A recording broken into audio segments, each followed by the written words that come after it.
Montha తుఫాన్ AP వైపు దూసుకొస్తోంది. కాకినాడతో పాటు రాష్ట్రంలోని తీర ప్రాంత జిల్లాలను భయపెడుతోంది. బంగాళాఖాతంలో తీవ్ర వాయుగుండంగా కొనసాగుతోంది. అది ఇవాళ ఉదయం తుపానుగా మారింది. రేపు ఉదయానికి తీవ్ర తుపానుగా రూపాంతరం చెందనుంది. రేపు సాయంత్రం కాకినాడ సమీపంలో తీరం దాటే అవకాశం ఉందని వాతావరణ శాఖ అధికారులు అంచనా వేశారు. ఇప్పటికే కాకినాడ తీరంలో వాతావరణం అల్లకల్లోలంగా మారింది. పలు జిల్లాలకు అత్యంత భారీ వర్షాల ముప్పు ఉండటంతో రెడ్ అలర్ట్ జారీ చేశారు. తుపాను ప్రభావంతో రాబోయే 4 రోజుల్లో రాష్ట్రంలోని పలు ప్రాంతాల్లో భారీ నుంచి అత్యంత భారీ వర్షాలు కురిసే అవకాశం ఉందని వాతావరణ శాఖ తెలిపింది. కోస్తా జిల్లాలో చాలా చోట్ల విద్యాసంస్థలు, పర్యాటక కేంద్రాలను క్లోజ్ చేశారు. విద్యాసంస్థలకు 3 రోజుల పాటు సెలవులు ప్రకటించారు. సముద్రం అలజడిగా మారిన సమయంలో గురువారం వరకు మత్స్యకారులు వేటకు వెళ్లరాదని విశాఖలోని తుపాను హెచ్చరికల కేంద్రం సూచించింది.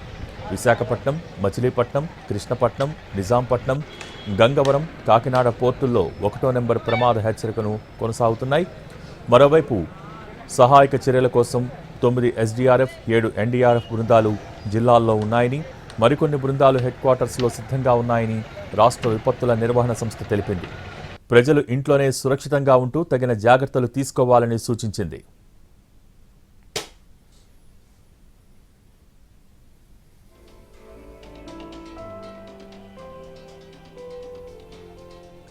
విశాఖలోని కైలాసగిరి సహా బీచ్ రోడ్లో ఉన్న సందర్శన స్థలాలు 3 రోజుల పాటు నిలిపివేస్తున్నట్టు విఎంఆర్డీఏ తెలిపింది. ఈ నెల 29 వరకు కైలాసగిరిపై కేబుల్ కార్, అడ్వెంచర్ స్పోర్ట్స్ నిలిపివేయాలని ఆదేశాలు జారీ చేసింది. ఇతర రాష్ట్రాల నుంచి కైలాసగిరి చూసేందుకు వస్తున్న పర్యాటకులను వెనక్కి తిప్పి పంపిస్తున్నారు సెక్యూరిటీ సిబ్బంది.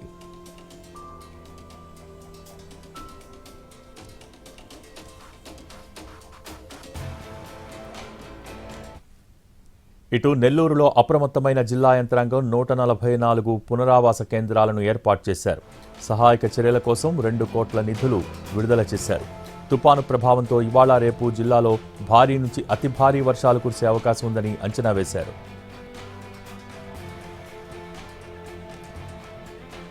మోంథా తుపాను ముప్పు ఎదుర్కొనేందుకు కాకినాడ, అంబేద్కర్ కోనసీమ జిల్లాల అధికారులు ముందస్తు ఏర్పాట్లు చేస్తున్నారు. కాకినాడ సమీపంలో తుపాన్ తీరం దాటుతుందనే హెచ్చరికలతో శనివారం నుంచే అప్రమత్తమయ్యారు. ఓడరేవుకు ప్రమాద హెచ్చరిక జారీ చేయడంతో యాంకరేజ్ పోర్టుతో పాటు కాకినాడ డీప్ సీ పోర్టును మొత్తం ఖాళీ చేశారు. ఎరువులు, పంచదార, బొగ్గు, గ్రానైట్, వంట నూనె, బియ్యం నిల్వలతో ఉన్న 15 నౌకలను సముద్రంలోనే సురక్షిత ప్రాంతానికి తరలించారు.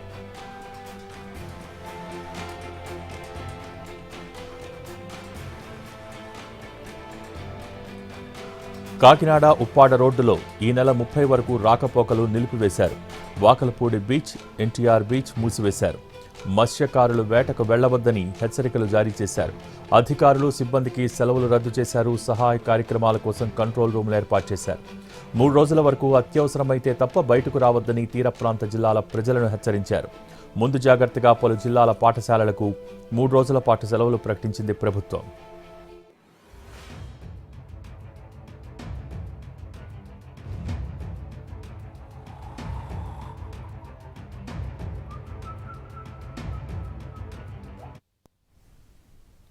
మోంథా తుపాన్ ఏపీ వైపు దూసుకొస్తోంది. కాకినాడతో పాటు రాష్ట్రంలోని తీర ప్రాంత జిల్లాలను భయపెడుతోంది. అర్ధరాత్రి తుపానుగా బలపడింది. రేపు ఉదయానికి తీవ్ర తుపానుగా మారనుంది. రేపు సాయంత్రం కాకినాడ సమీపంలో తీరం దాటే అవకాశం ఉంది. ప్రస్తుతం కాకినాడలో తుపాను ప్రభావం మొదలైంది. సముద్ర తీరంలో భారీగా ఈదురుగాలులు వీస్తున్నాయి. తీరం దాటే సమయంలో 100 కిలోమీటర్ల వేగంతో బలమైన గాలులు వీస్తాయని హెచ్చరిస్తున్నారు వాతావరణ శాఖ అధికారులు. తుపాను ప్రభావంతో ఇవాళ రేపు కోస్తాంధ్రలో భారీ నుంచి అతి భారీ వర్షాలు కురవనున్నాయి. ప్రజలు అప్రమత్తంగా ఉండాలని సూచించారు. పలు జిల్లాలకు వాతావరణ శాఖ రెడ్ అలర్ట్ ప్రకటించింది.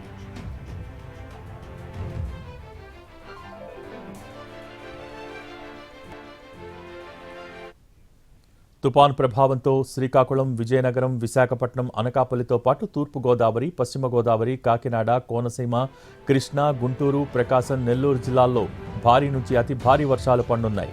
నంద్యాల, కడప, అన్నమయ్య, చిత్తూరు, తిరుపతి జిల్లాల్లో కూడా భారీ వర్షాలు కురిసే అవకాశం ఉందని అధికారులు చెబుతున్నారు. రాష్ట్రంలోని అన్ని ఓడరేవుల్లో 1వ నెంబర్ ప్రమాద హెచ్చరిక జారీ చేశారు. సహాయక చర్యల కోసం ఇప్పటికే పలు జిల్లాల్లో ఎన్డీఆర్ఎఫ్, ఎస్డీఆర్ఎఫ్ బృందాలు మోహరించాయి.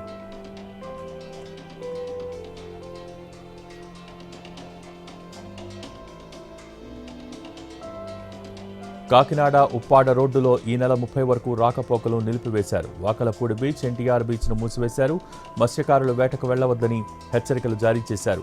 అధికారులు, సిబ్బందికి సెలవులు రద్దు చేశారు. సహాయ కార్యక్రమాల కోసం కంట్రోల్ రూమ్లు ఏర్పాటు చేశారు. 3 రోజుల వరకు అత్యవసరమైతే తప్ప బయటకు రావద్దని తీర ప్రాంత జిల్లాల ప్రజల్ని హెచ్చరించారు. ముందు జాగ్రత్తగా పలు జిల్లాల పాఠశాలలకు 3 రోజుల పాటు సెలవులు ప్రకటించింది ప్రభుత్వం.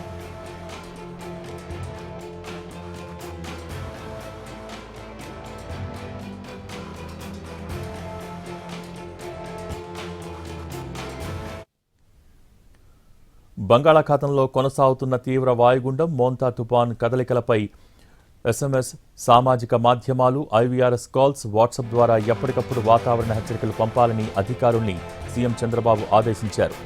గ్రామ స్థాయి వరకు వేగంగా సమాచారం చేరవేసేలా చూడాలని, కమ్యూనికేషన్లో అంతరాయం తలెత్తకుండా రాష్ట్రంలోని 27,000 మొబైల్ టవర్స్ వద్ద డీజిల్ జనరేటర్లు అందుబాటులో ఉంచామని చెప్పారు. డ్రోన్ల ద్వారా సహాయక చర్యలు చేపట్టేందుకు ఏర్పాట్లు చేసుకోవాలని సూచించారు.